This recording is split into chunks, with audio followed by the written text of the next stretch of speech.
nunca fui de la marea. La marea. Muy buenas tardes. Vamos entonces a hablar un poco acerca de la metrología. La metrología es quizás el cliché o la definición de metrología que todos normalmente conocemos, es la ciencia de las mediciones. Pero realmente, ¿qué representa eso desde el punto de vista práctico, ¿no? Representa el problema de que todo necesitamos cuantificar. Sí, yo a veces le digo a las personas cuando conversamos y me dicen, no, el querer, por ejemplo, no se puede cuantificar. Yo digo, no, sí se puede cuantificar. Usted establece una escala ordenada de cuánto quiere a las personas. Y usted dice, por ejemplo, en mi caso, yo quiero primero a mi hijo, después quiero a mi señora, después quiero a mi padre, y así. Establece de cierta manera una escala en la que usted, aún una cosa como los sentimientos, usted puede cuantificarlo. Usted llega al doctor y el doctor le pregunta, en una escala de 1 a 5, ¿cuánto le duele? Una frase muy cotidiana, ¿no? Usted dice, bueno, de 1 a 5, ¿me duele 5? Bueno, para el quirófano. ¿Me duele 2? Ah, espere que voy a atender a otra persona. Entonces, así funciona, ¿no? Las escalas desde los tiempos remotos, el hombre necesitó cuantificar. Necesitó cuantificar para poder comparar. Lo primero que usó fueron medidas antropomórficas, ¿no? Que todavía hoy las usamos. La pulgada, el codo, una brasa.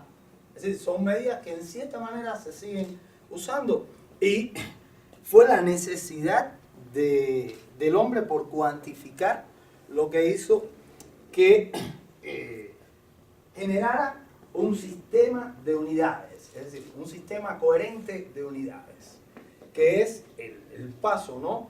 Ya a lo que se llama la metrología moderna, ¿no? La metrología inicial, como les decía, en todas las sociedades antiguas, en México los aztecas tenían también unidades de medida para longitud, para contar esas unidades de medida, como en todos los lugares del mundo, eran unidades de medida también antropomórficas. Pero se dieron cuenta de que, por ejemplo, cuando moría era el jefe de la tribu, el codo del jefe de la tribu, pero cuando se moría el jefe de la tribu, ¿qué vamos a hacer? Ya no tenemos el mismo codo. El nuevo jefe tiene otra longitud en el codo y ya no funciona. Entonces, lo más importante que tiene la metrología es que necesita ser universal. Necesita ser universal. Por ejemplo, en la industria automovilística, México fabrica blocks y Alemania los pistones. Si los dos no tienen el mismo metro, los pistones alemanes no embonarán en el block mexicano. Una cosa tan simple como esa. Eso da la medida de la universalidad que es necesaria en la metrología. A mí me gusta mucho esta frase y es algo de lo que ya les platicaba con relación a las escalas, ¿no? Decía Lord Kelvin, William Thomson Kelvin fue uno de los precursores de trabajos metrológicos. Por ejemplo, la escala de temperatura que hoy se usa, el que propone la escala de temperatura, y por eso lleva su nombre, la unidad, que es el Kelvin, no el grado Kelvin, sino el Kelvin, lleva su nombre. Y él decía algo como esto, ¿no? Un poco parafraseando la idea original, pero lo importante es eso. Es decir, si usted no sabe nada, entonces usted no sabe de lo que está hablando si no puede poner un número, si no puede cuantificar. Entonces, nuestra charla de hoy va a hablar un poco más específica de la metrología dimensional. En México, por ejemplo, las industrias más fuertes, no quiere decir que no hayan otras industrias ni otras ramas, pero las más fuertes son la industria automovilística, la industria aeronáutica ahora, que ha tenido un auge bastante grande, y también veremos que aun cuando las magnitudes dimensionales se expresen o se necesiten más en este tipo de industria, todas las industrias necesitan del metro, debido a la interrelación que hay entre las 7 unidades básicas que tiene el Sistema Internacional de Unidades, que es al que México, por su ley federal, está adscrito, ¿no? Sí. Que se use la pulgada, que se use la libra, que se usen otras unidades que son de otro sistema de unidades, no quiere decir que las que debemos usar los mexicanos son las unidades del sistema internacional. Entonces, para hablar un poco del metro, vamos a empezar con el metro y el BIPM, Buró Internacional de Pesas y Medidas. Es decir, el Buró Internacional de Pesas y Medidas es la meca de la metrología. La metrología se divide en 3 ramas fundamentales: la metrología industrial, la metrología científica y la metrología legal. Cada una de esas ramas tiene un objetivo y ellas, por supuesto, que tienen interrelaciones entre esas ramas. El BIPM es el rector de toda la metrología mundial. Está en Sèvres, Francia, y ahí fue donde primero se pusieron los primeros, vaya la redundancia, patrones internacionales de las unidades de medida, que fueron el kilogramo y el metro. De hecho, el kilogramo ha tenido evolución, pero es el mismo kilogramo desde hace mucho tiempo. Entonces vamos a hablar un poco del BIPM y el metro, el estado actual y la estrategia que tiene el BIPM con vista a futuro. Y después vamos a hablar un poco de microscopía de barrido de sonda, equipos de acabado superficial, disculpen, y equipos de medición por coordenadas, que son hoy por hoy uno de los aspectos fundamentales en la metrología dimensional, necesarios para el desarrollo de la ciencia. La metrología figura entre las 10 inversiones más remuneradas del mundo. Es decir, junto con la guerra, junto con las computadoras, junto con la comida, de las 10 inversiones en las cuales que tienen una amortización a menor plazo, es la metrología. Y a diferencia de otras, como por ejemplo de la guerra, tiene un alto beneficio social. Es decir, los países, si uno se fija, los países, a veces parece el cuento del huevo y la gallina, ¿no? De quién salió primero. Pero si se fijan, los países desarrollados son los países que tienen buen soporte metrológico. Es decir, usted no podrá tener una industria si usted no es capaz de medir. De nada le sirve. Usted no podrá hacer desarrollo científico técnico si usted no es capaz de medir lo que usted está postulando. Solo con teoría no funciona. Entonces, el metro, haciendo un poco de historia, desde el 1889, que se funda la Conferencia General de Pesas y Medidas, CGPM, se establece el prototipo del metro. Es decir, el metro es una de las unidades que ha ido a la vanguardia en relación a otras unidades que han sido mucho más complejas. Es decir, primero, el hombre lo que necesitó cuantificar era el espacio, y para eso necesitaba la longitud. Y fue una de las primeras unidades. Después, la masa en el comercio es importante. Se comercializa la mayoría de las cosas por masa, no por unidades. Si uno va a comprar inclusive clavos y compra clavos por peso. Uno no compra los rollos de tela de forma industrial entre países de venta, no se compran por la longitud, sino son tantos kilogramos de tela. Entonces, eso ha hecho que el metro ha corrido con mucha suerte. Sí, fue uno de los primeros prototipos que se puso en el 1889. En el 60, según lo que habían dicho Georgi y Maxwell, en el 60 el metro se convierte en la primera unidad del sistema internacional definida en base a un fenómeno cuántico. Es decir, se define en el 60 la radiación del Krypton 86. Georgi y Maxwell habían trabajado mucho con la unificación. De hecho, las ecuaciones de Maxwell no son más que una unificación grande de las teorías o de las fuerzas que tenemos en la naturaleza. Y ellos habían dicho algo, parafraseándolo un poco, como que las unidades deben estar basadas en el micromundo, estable e imperecedero. Y entonces ahí fue el metro de pionero, la primera unidad definida en cuanto a eso.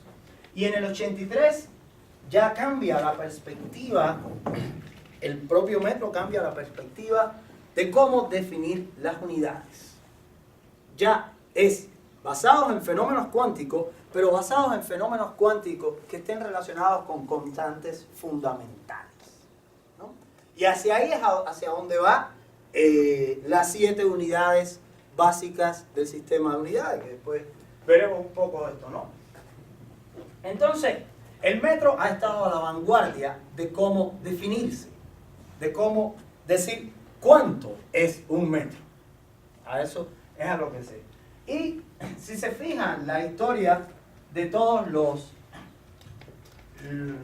eventos importantes del BIPM ha sido redefiniciones del metro, a eso es a lo que se dedica el BIPM, redefiniciones del metro y revisión de la lista de radiaciones recomendadas a partir de una nueva era que se dio en el 2007 basándose en un premio Nobel del 2005. Y así el metro hoy por hoy se define en función del tiempo. El tiempo es lo mejor que mide el hombre. Desde que en el año 5000 a.C. inventaran los egipcios la clepsidra, del cleptómano y de sideral, el ladrón del tiempo, un poco como las arenas del tiempo y las películas, pero es más o menos así, ¿no? Y entonces el tiempo es lo mejor que se mide y el metro está basado a través de una constante fundamental en el tiempo. Es decir, hay 3 formas de llegar a la definición o a la materialización del tiempo, que eso es lo importante a la hora de definir unidades basándose en constantes fundamentales, que no necesitamos un solo metro. Cada quien puede hacer su metro basado en las constantes fundamentales. Hoy por hoy, el kilogramo es uno solo. Es el kilogramo número 1 que está en Sèvres, en París. Si se lo roban, mañana no habrá kilogramo y amaneceremos sin kilogramo. Los mexicanos tienen una réplica de ese kilogramo, el número 21. Son cilindros de platino iridio, material muy estable, prácticamente no reacciona químicamente con nada. Entonces por eso hicieron estos materiales. Y cuando una de las guerras en México se robaron, se perdió el kilogramo número 21, que hoy por hoy está aquí en Querétaro, en el CENAM, que es el Centro Nacional de Metrología de México. Y durante ese tiempo, claro, estaban en guerra, nadie se le preocupaba la metrología, pero pudieron haber perdido el kilogramo mexicano, ¿no? Entonces, por eso la necesidad de establecer en constantes fundamentales. Y aquí es como está, por ejemplo, la definición a través de la velocidad de la luz. Si yo tengo la velocidad de la luz y mido el tiempo, sabré cuándo tengo un metro.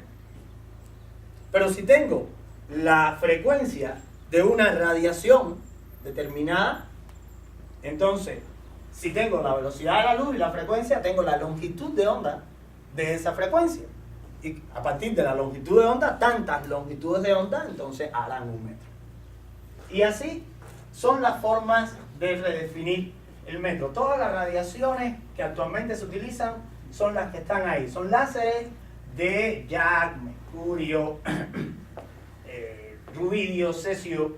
En principio son los que, o con los que se puede reproducir la unidad del metro. Entonces en el 2005 hay un premio Nobel. La metrología está totalmente vinculada a los premios Nobel. Por ejemplo, las unidades eléctricas el premio Nobel del efecto Josephson, el premio Nobel del efecto Hall, y así uno puede ir viendo que la metodología está plagada de premios Nobel. En el 2005 le dan a Hall y a Henge un premio Nobel por el Comb Frequency. Es un tipo de láser de pulso de femtosegundo. Estamos hablando de femtosegundo. Si podemos medir en femtosegundos, entonces medir el tiempo será muy fácil y podremos medir un muy buen metro. Porque solo tenemos por el otro lado la velocidad de la luz o la longitud de onda de la radiación. Entonces, este premio Nobel hace que se vincule de forma rápida los patrones de radiofrecuencia y las frecuencias ópticas en el espectro visible, que es una de las cosas que nos gusta, ¿no? Por ejemplo, a los físicos nos gusta hablar de algo que podamos ver y decir, sí, ahí hay una radiación. Por supuesto que hay radiaciones en rayos X, no las vemos, y en otras frecuencias, pero verla es mucho mejor para nosotros, ¿no?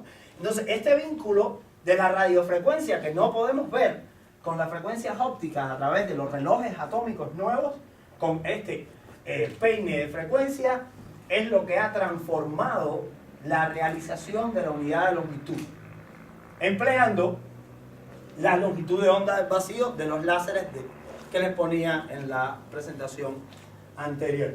Se llegó a un consenso y lo que pasa es que todavía son muy caros, ¿no? Pero cuando esto logre abaratarse, como mismo se abarataron los láseres iniciales de exímero y los láseres gaseosos para reproducir el metro, cuando se abarate, entonces será muy fácil tener un metro a lo mejor en un dispositivo de apuntamiento como este. Y es la ventaja de este premio Nobel y el cambio sustancial que dio a la cadena de trazabilidad de la unidad de longitud. Hoy por hoy se vislumbra un sistema internacional de unidades tal cual está descrito aquí. Si se fijan, son 7 unidades las que hoy tenemos. El kilogramo, el metro, el segundo, el kelvin, la candela, el ampere y el mol. Hasta ahora muchas están definidas en función unas de otras, pero no en constantes fundamentales. Esto es lo que la línea de trabajo futuro del BIPM y de todas las naciones, no solo los proyectos los lleva el BIPM, los regula y los dirige el BIPM, pero los proyectos se llevan a cabo en los laboratorios nacionales de metrología de todos los países. México participa en algunos de los proyectos para hacer un cambio. Si se fijan, todo en función de constantes fundamentales.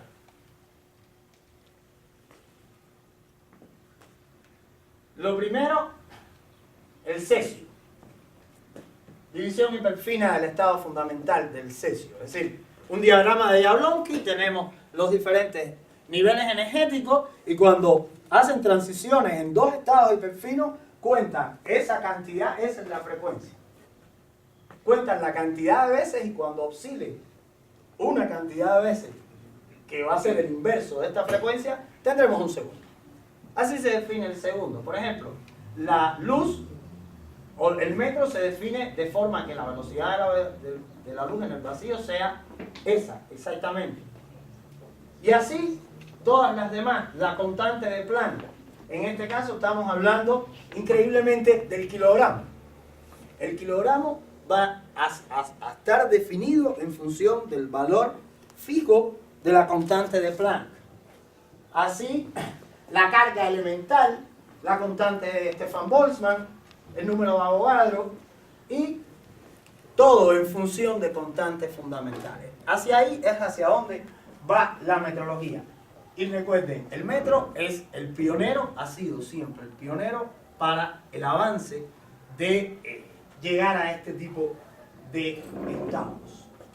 Ya les decía que la metrología se definía en 3 partes fundamentales. La metrología legal es la que se ocupa de todos los aspectos, para la redundancia, legales. Por ejemplo, cuando compramos un terreno, de que las dimensiones que nosotros estamos pagando en una transacción por la longitud de ese terreno realmente sean las dimensiones que nosotros queremos.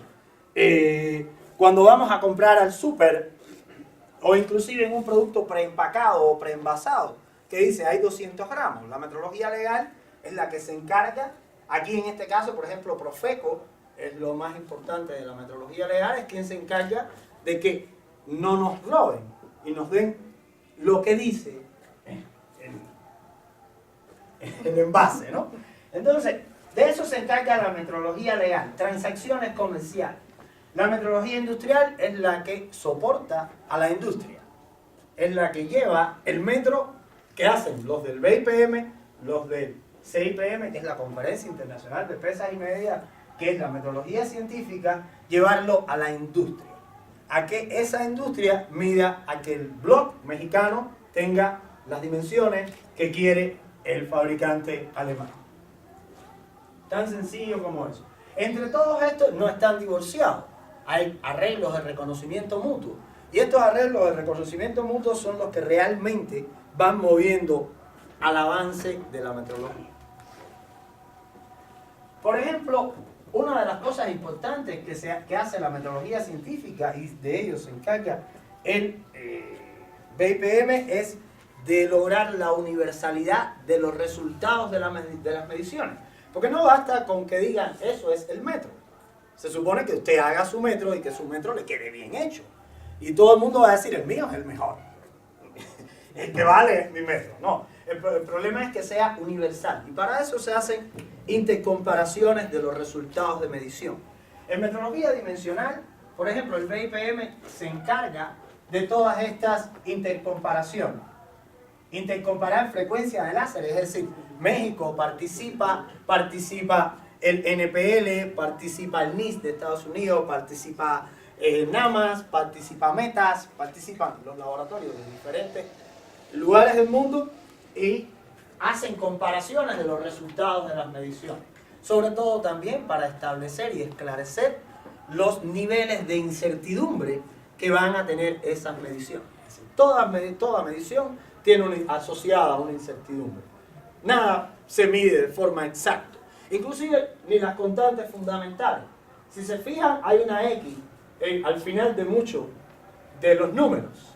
Y esa X significa que en esa cifra está la incertidumbre que se pretende para lograr las mediciones necesarias. Pero no quiere decir de que la constante sea exactamente eso, aun cuando son constantes fundamentales. Entonces, ¿qué podemos esperar para el resto de las mediciones que nosotros hacemos, ¿no? Pues, la idea es esa.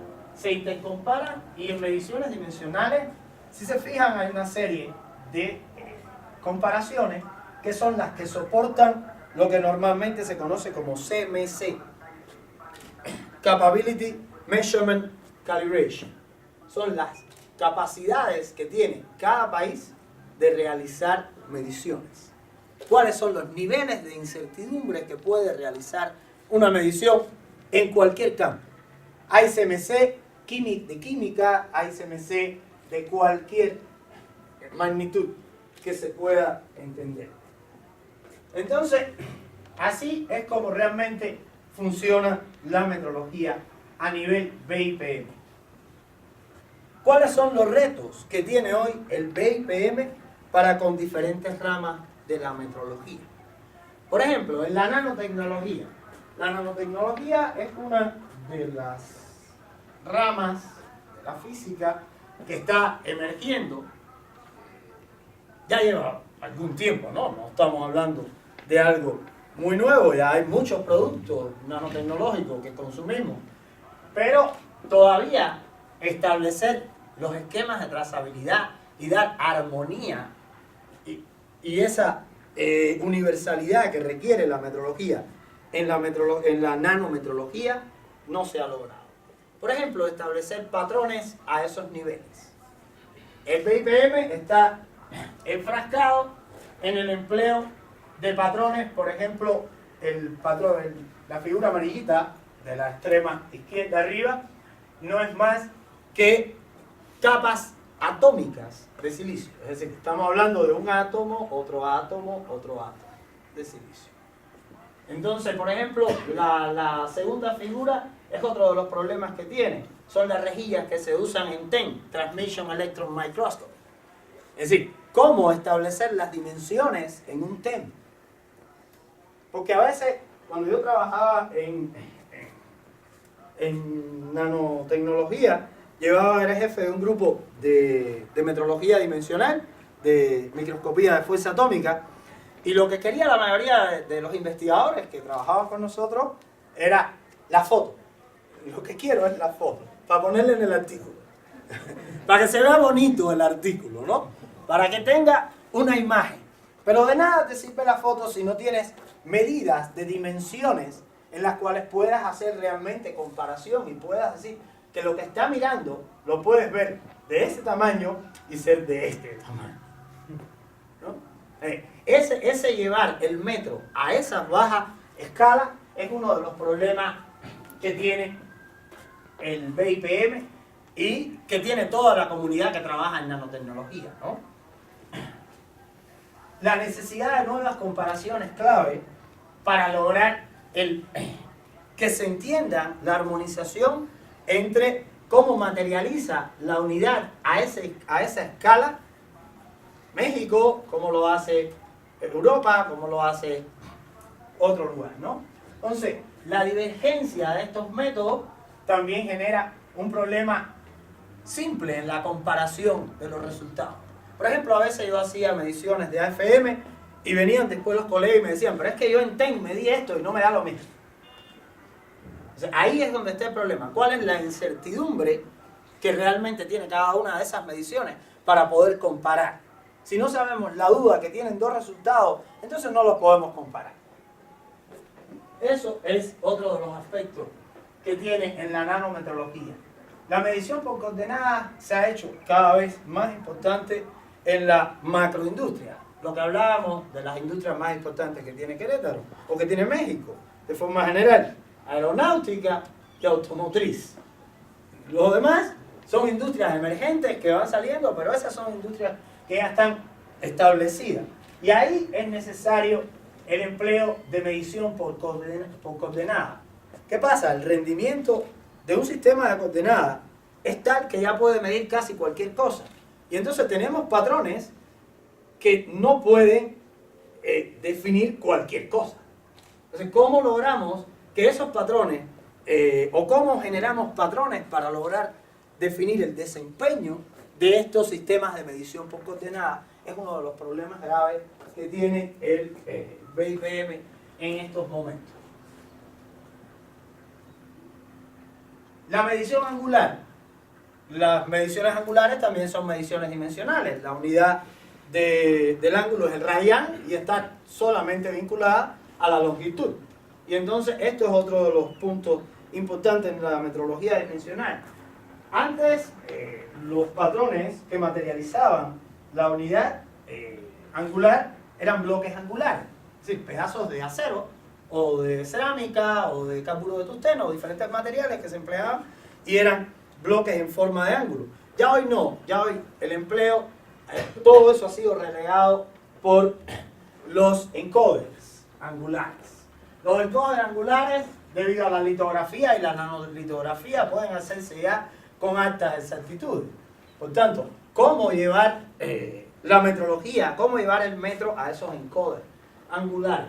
Uno de los problemas que tiene hoy, se han hecho proyectos para lo que se conocen como SAG, Small Angle Generators, que es cómo generar dispositivos que generan pequeños ángulos.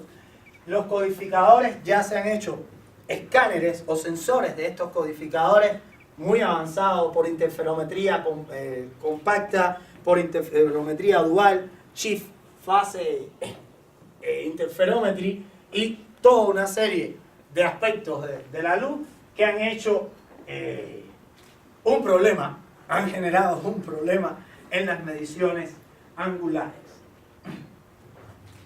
Y como les decía ahorita, las interrelaciones de las 7 magnitudes son tales que si se fijan el ampere, la candela, dependen del metro. Entonces, por ejemplo, la esfera que está a la izquierda, a la extrema izquierda, es la esfera del proyecto Avogadro que nos va a permitir definir al kilogramo tal cual como lo teníamos puesto ahí. Y así, en ese proyecto hay que medir diámetro de la esfera, hay que medir forma de la esfera desde el punto de vista macroscópico. Por ejemplo, las B y las C son un pistón patrón para la magnitud de presión y en la C un cilindro para un condensador. El resonador de Boltzmann para mediciones de temperatura, ya en base a energía pura y no en base a una escala termodinámica como la tenemos hoy, las mediciones son dimensionales. La balanza de Watt, que también es otro de los proyectos para redefinir el kilogramo, entonces la rueda que se ve arriba necesita ser medida dimensionalmente. Es decir, muchas de las otras magnitudes o las otras unidades que pretende definir el BPM van a depender del metro. Por eso la necesidad de que el metro se mida también. Y esa es una de las cosas que tiene impacto la metrología dimensional de mayor escala. Vamos a hablar un poco de la microscopía de barrido de sonda, que es una cosa atractiva. Lo primero que hay que ver es que según la difracción de Fraunhofer, Rayleigh dijo que había un límite. Ya yo no puedo ver con luz dos cosas más cercanas a 0,61 por la longitud de onda con que lo esté iluminando, dividido entre la apertura numérica del objetivo con que lo estoy mirando. Eso, los objetivos, por ejemplo, los que más se alcanzan en aire son 1.4 y la longitud de onda del visible, casi ya no visible, son 400 nanómetros. Eso nos da que la distancia mínima que puede resolver cualquier cosa óptica clásica, de campo lejano, por supuesto, porque está SNOM, que es Scanning Near Field Optical Microscope, que es otra cosa, que es campo cercano. Entonces, en este caso, no podemos ver dos cosas, no podemos distinguir a menos de 170 nanómetros. Hay varios proyectos para bajar eso, por ejemplo, usar Deep Ultraviolet Excimer Laser, de criptón flúor o argón flúor. Pero estas altas energías, recuérdense, mientras más pequeña la longitud de onda, más alta es la energía que estamos irradiando. Con eso vamos a quemar todo. Nada biológico puede ser visto con esa energía. Lo vamos a evaporar. Entonces, eso no es una de las... Lo otro es usar objetivos de inmersión. Si se le pone aceite y eso hace que la apertura numérica suba hasta lo que más se puede subir, prácticamente es 1,6, 1,7. Hay industrias como algunos que claman que pueden subirlo un poco más, pero no es real. Pero ¿qué pasa si tenemos algo biológico y echamos una sustancia muy compleja para lograr incrementar la apertura numérica, que no es más que cambiar el índice de refracción que hay entre que no haya aire, que pase de un medio menos denso a un medio más denso? Es muy denso el líquido que estoy poniendo ahí y eso va a alterar también la muestra. Esta no es la solución. La solución realmente es única. Está en otro premio Nobel. En el 86 le dan el premio Nobel a Binning y a Rohrer por su STM realmente. Scanning Tunneling Microscope. Ellos se dieron cuenta que yo podía un pedazo de alambre, lo mordía y lo alaba con mi boca. Y entonces, debido al efecto túnel, que es un efecto netamente cuántico, no importaba la geometría. Toda la corriente iba a pasar por el último átomo de cómo se rompiera ese pedazo de alambre. Los demás átomos es como si no estuvieran ahí. Y eso decaía rápidamente con la distancia. Y entonces, ¿qué hicieron?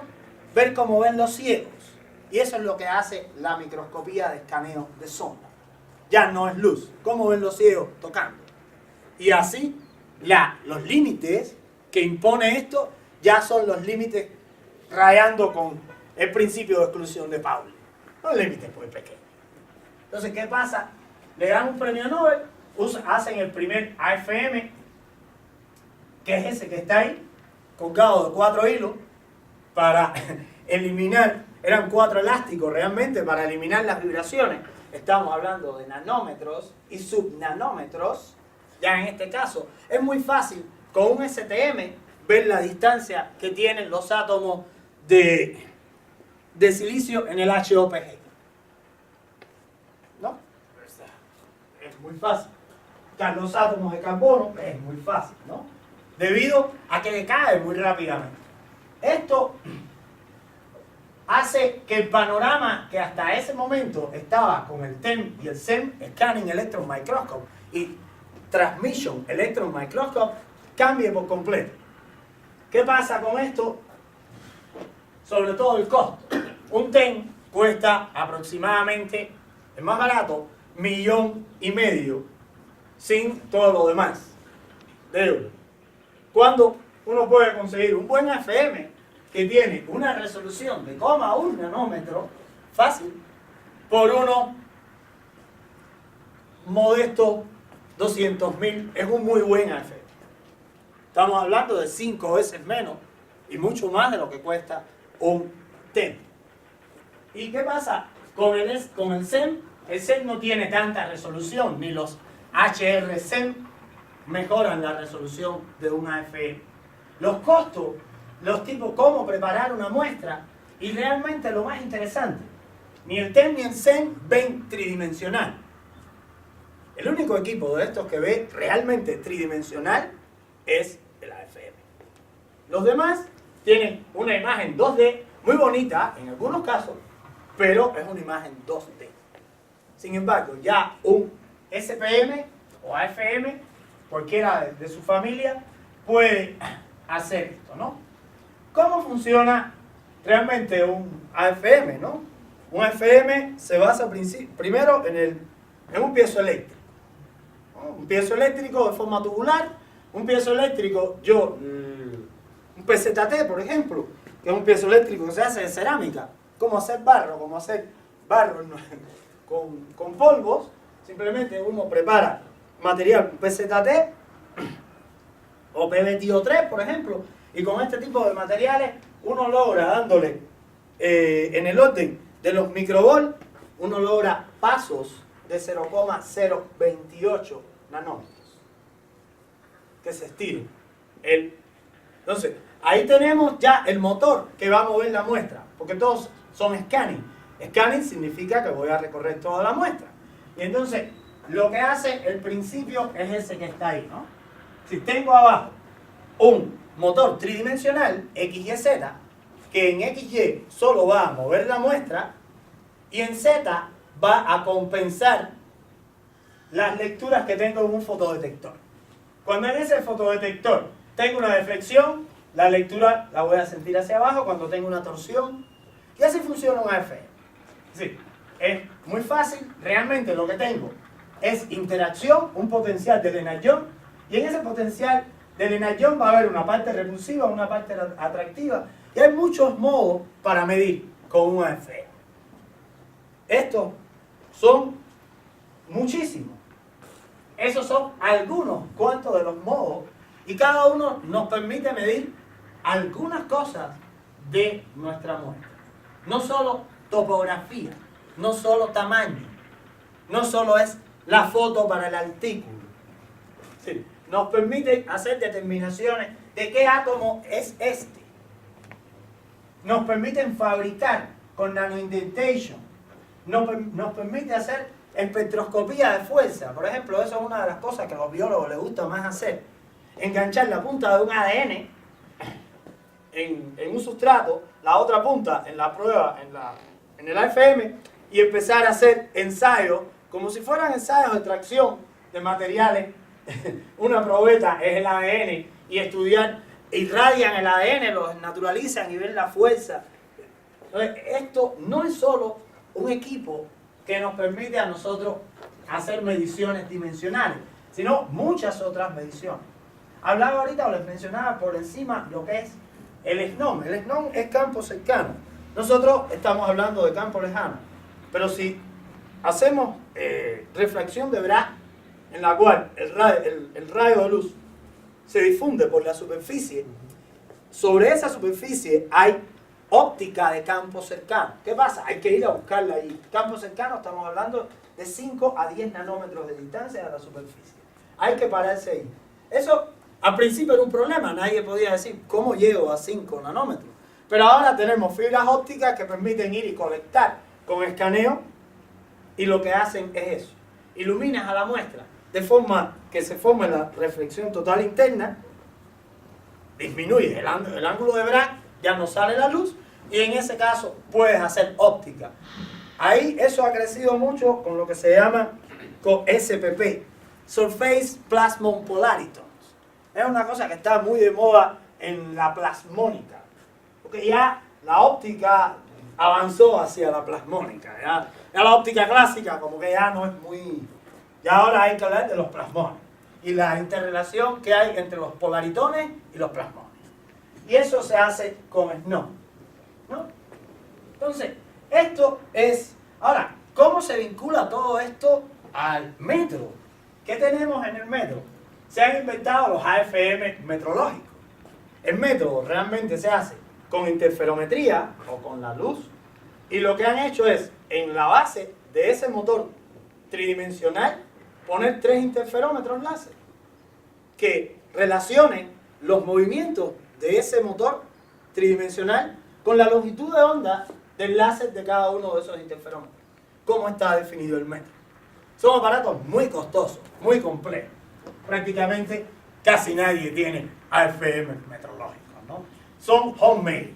Tiene el PTB en Alemania, tiene el NIS en Estados Unidos, tiene el CECIO en Japón, el GIS en Japón, pero no es comercial. Nadie puede ir, yo quiero comprar un AFM metrológico. Eso no se vende, ¿no? Y esa es la manera de llevar el metro a esas nanounidades dimensionales.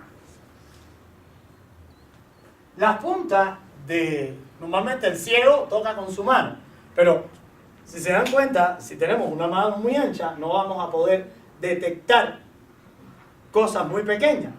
Entonces, las puntas de los AFM son puntas que se hacen por mes, microetching, y por ejemplo algunas se le ponen nanotubos en la punta para evitar y tener cada vez más resolución, como indica el dibujo que está arriba, ¿no? Si es algo muy burdo, yo no voy a ser capaz de sensar bien. Necesito que sea bien delgado. Y los bio se han dedicado a hacer puntas o cantilever, que es como se le llama, con bacterias, con virus, y entonces lo que hacen es ver relación antígeno-anticuerpo, por ejemplo.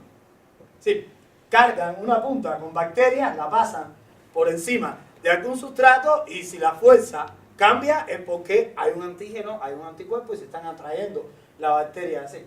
Para efectos bio también es un aparato muy versátil. Una cosa interesante es eso que está acá de la metrología de AFM. Eso que está ahí. La imagen de la izquierda está tomada callada. La imagen de la derecha está tomada solo hablando. Él es capaz de oírnos. ¿Cómo uno sabe si un AFM realmente? Porque usted tiene que hacer que la punta baje hasta la muestra. Y eso normalmente en el argot de la metrología en este sentido se llama landing, como si fuera un avión, aterrizar la punta sobre la muestra. Entonces, este landing, realmente cómo uno sabe si el equipo ya landeó, aplaude. Y usted ve, pero así, no tiene que aplaudir mucho. Es decir, hay frecuencias de voz que reconocen. Por ejemplo, uno de los AFM con que yo trabajaba me reconocía a mí y no reconocía a muchos de los otros compañeros. Yo tengo un metal de voz alto, entonces grave. Y entonces cuando yo hablaba, el AFM, ya me decían, salte que de aquí no podemos medir. Vete para lograr obtener una imagen clara de lo que queremos medir. A ese nivel estamos hablando en la metrología dimensional a escala nano. Los equipos de acabado superficial empezaron también con la escala nano y se han extendido más a la metrología macro. Los equipos los más importantes hoy son equipos interferométricos, con la interferometría, sobre todo con la interferometría de fase, uno logra resoluciones subnanométricas con la luz. Ahí es donde está el problema. Es decir, dijeron, bueno, ya no podemos resolver dos cosas por difracción, pero con la interferometría sí vamos a poder resolver cosas menores. Y ya con el poder de cómputo que hay hoy, se pueden hacer cálculos interferométricos, de patrones interferométricos muy fácil. Los sensores, también otro premio Nobel, el CCD. El CCD dio un premio Nobel. También. Y ese otro premio Nobel, ya hay CCD de muy alta resolución, el tamaño del píxel del orden de unos 10 micrómetros por 10 micrómetros, y se siguen bajando los CCD. Ya podemos ver con alta resolución. El problema está en cómo diseñar equipos que puedan ver. Lo primero, por ejemplo, la superficie, el acabado superficial de cualquier cosa es importante. En la tribología, por ejemplo, que es la ciencia que se encarga de todo lo que es fricciones, por ejemplo, si la fricción del piso fuera mala, en el baño de nosotros, cuando se moja, nos caemos, ¿no? Y si pretendemos que sea muy rugoso un valero, no va a funcionar. Si queremos un espejo, la superficie tiene que ser prácticamente plana, porque si no las difracciones que van a ver en el espejo van a deformar la imagen que nos llega a nosotros. Entonces no funciona. Hay cosas que necesitamos que sean muy rugosas, hay cosas que necesitamos que no sean rugosas. Y eso hace que sea importante. La historia un poco de la medición de rugosidad empieza con instrumentos de reluctancia variable que tenían un alcance de medio milímetro y resoluciones de 10 nanómetros, ¿no? E instrumentos de contacto. Esto estamos hablando de instrumentos de contacto, tipo AFM, pero macros. Después cambiaron por un transductor inductivo que mejoró un poco el alcance, un poco más del medio milímetro, y perdió en resolución. Los transductores piezoeléctricos fueron todo un boom cuando la era de los, como les decía, de los PZT. Lo que hicieron muy barato es hacer cerámica, ponerla al horno, esperar que se seque, la pinto con oro por los dos lados y tengo un motor nanométrico. Eso es tan simple como eso. Y por eso crecieron. Y después ya se había definido la luz en función, en metros en función de la luz, y dijeron, bueno, vamos a hacer un transductor interferométrico, que ya tenía 2 milímetros y 5 nanómetros. Pero todavía se necesitaba mucho más. Y inventan PGI, Phase Grating Interferometry. El principio es algo o va hay un pivote y ese brazo es el que va leyendo la superficie. Y entonces adentro tengo una red de difracción de fase, que son muy baratas, se hacen con gel entre dos cristales, por etching, igual. Y entonces, porque las redes de difracción rayada son muy caras, y ya no tenemos que tener un láser con una frecuencia, porque en este caso quien nos da realmente la longitud de onda es la red. Cada red tiene su propia longitud de onda. Y en este caso no es la luz el patrón, sino es la red. Entonces, así, a través de este ingenioso artefacto, se logró llegar a 12,5 milímetros en la escala de Z y 0.8 nanómetros de resolución. Ese es el equipo de mejor resolución que hay actualmente para medir rugosidad por contacto, tanto en resolución como en alcance. Por otro lado,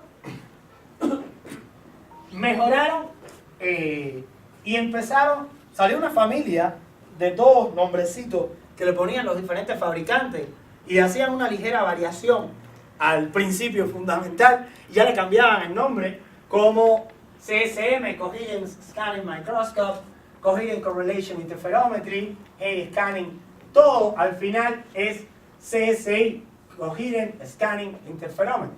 El principio está basado ya sea en un interferómetro de Fizeau o en un interferómetro de Miró. Cualquiera de los dos funciona, ¿no? La idea es hacer interferencia sobre una cámara CCD. ya tenemos CCD de alta resolución, 2K por 2K píxel en área, y ahí vamos a recolectar cualquier cosa y con una sensibilidad prácticamente hasta el fotón. Sí, podemos ver 1, 2, 3 fotones en la sensibilidad de un píxel, de un CCD moderno, estabilizado por supuesto con Vario, enfriado con Peltier. No es un CCD cualquiera, no es el de nuestras cámaras fotográficas, ¿no? Es un CCD, pero, y es muy caro, pero funciona. Y entonces lo que hace realmente esto es una fuente de luz, esa fuente de luz, un beam splitter, que es el que está abajo, y una longitud de referencia hacia un espejo, y después reintegrar la luz una con otra. La interferencia no es más que eso, generar diferencia de camino óptico que va a generar una diferencia de fase de esa onda. Y al obtener una diferencia de fase de esa onda, se obtiene un patrón constructivo y destructivo, franjas claras y oscuras de la interferometría, como está acá. Y ese equipo, el principio es este: usar luz blanca es lo más importante. No necesito un láser. ¿Qué pasa? La luz blanca no es coherente, y al no ser coherente, la interferencia se pierde en los primeros órdenes de interferencia. Ya en el K igual 2 no hay interferencia, y eso hace la localización en Z del equipo muy bueno. ¿Qué pasa? Esto es un equipo que ve mal en XY. En XY tiene la resolución de cualquier microscopio, 170 nanómetros, a lo sumo, que era lo que habíamos calculado ahorita. Pero en Z ya tiene resolución subnanométrica. Y si lo que queremos ver es el perfil, la rugosidad, lo que nos interesa es Z, no XY. No es tan simple así, pero es la idea que nos venden los que fabrican este tipo de equipo. Pero sí funciona. Y con este equipo también se obtienen resoluciones como con el PGI subnanométrica. Hasta ahí es hasta donde ha llegado la metrología de rugosidad superficial. En cuanto a equipo, los principios de medición, muchos, hay unos que le llaman hologramas, hay infinitud, pero la idea es la misma: un interferómetro de Miró o un interferómetro de Fizeau.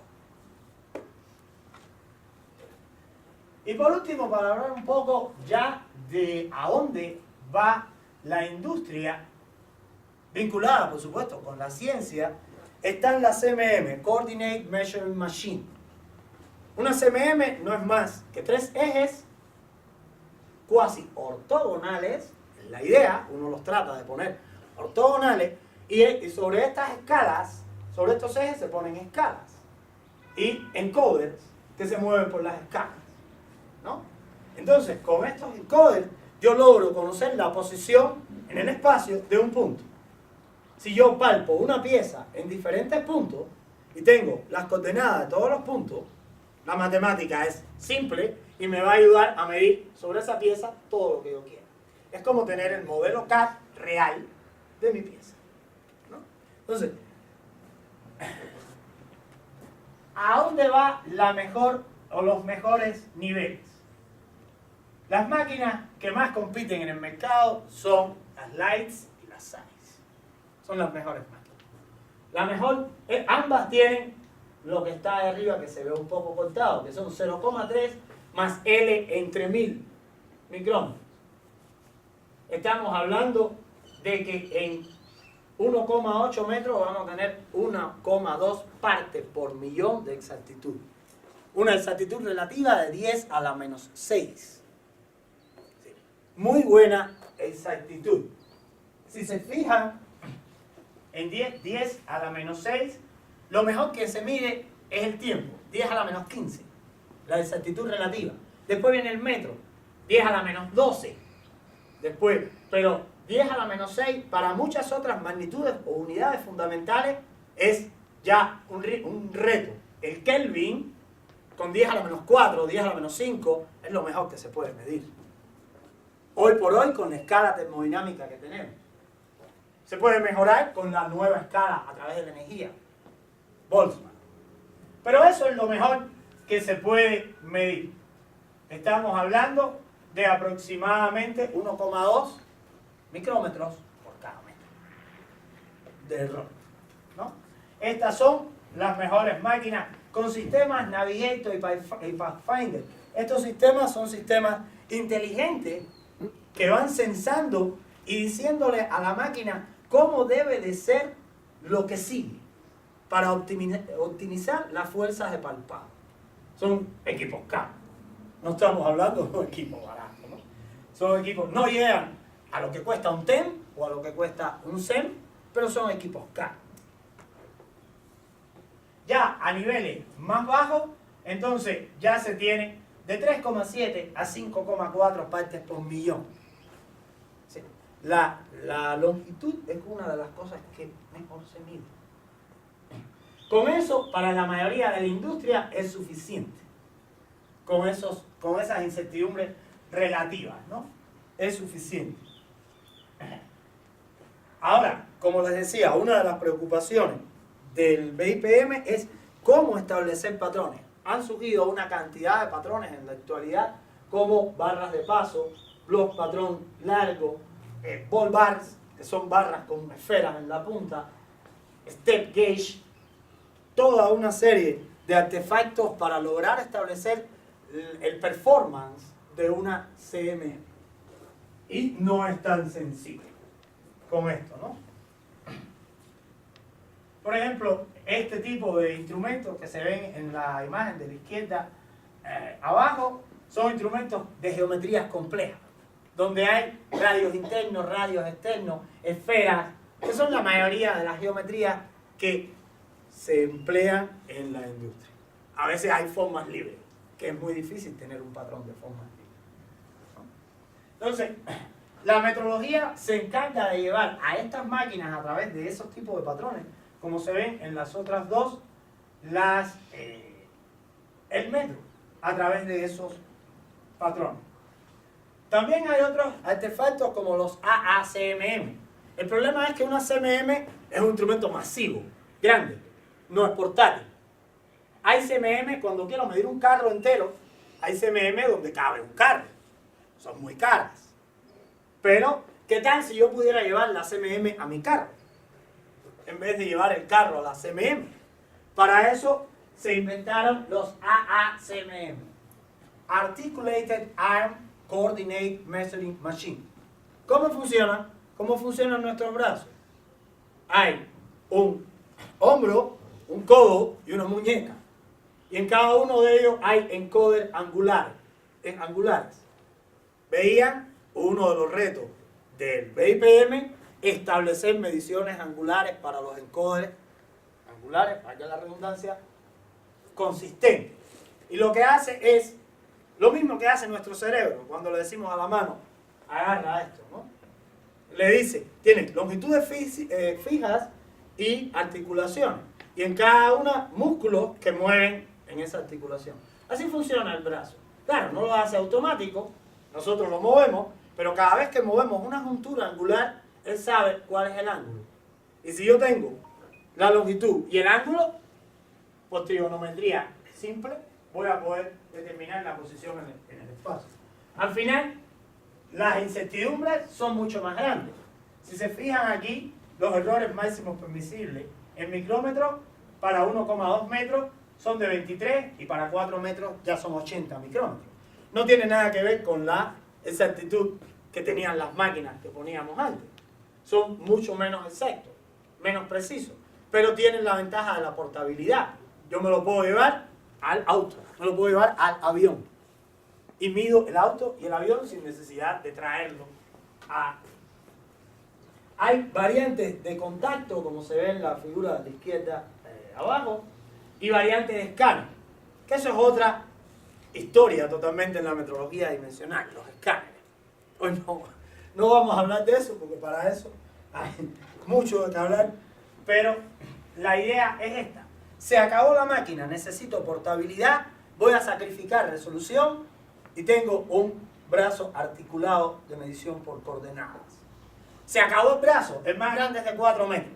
Necesito medir una hélice de un portaavión. ¿Cómo lo hago?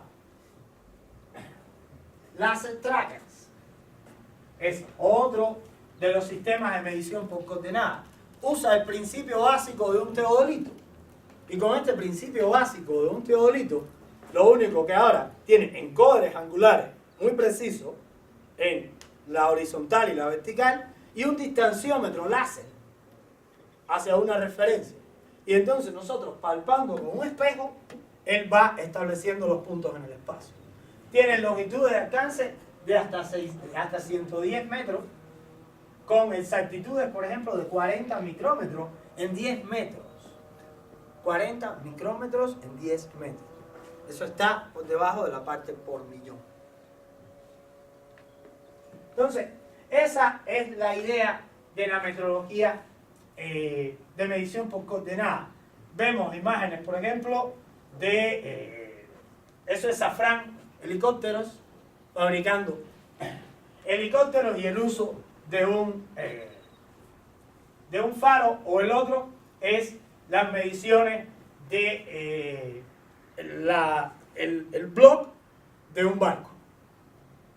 Estamos hablando del block de un carguero, no es de un barquito, de un yatecito de pesca de nosotros, ¿no? Y entonces ya ahí no hay brazo, no hay máquina CMM, pero se necesita seguir midiendo por coordenadas. Entonces, globalizando un poco, la idea es la nanotecnología y la macrotecnología también son necesarias. Es decir, el hombre, por supuesto, ir hacia abajo nos ha dado nuevas propiedades. El mismo material que en bulk no se manifiesta cuando el boom de las capas delgadas, por los 90 y tantos, que vino el boom de la microfilm, ya teníamos con el mismo átomo, con la misma materia o sustancia, teníamos otras propiedades diferentes. Y ahora, a escala nano, 3D, otras propiedades totalmente diferentes. Entonces, tenemos nuevos materiales hechos con los mismos elementos químicos. Pero también hace falta la industria macro, por el otro lado. Entonces, a eso es a donde la industria o la metrología es donde va a dar soporte. Ya vieron un poco de los retos y es todo lo que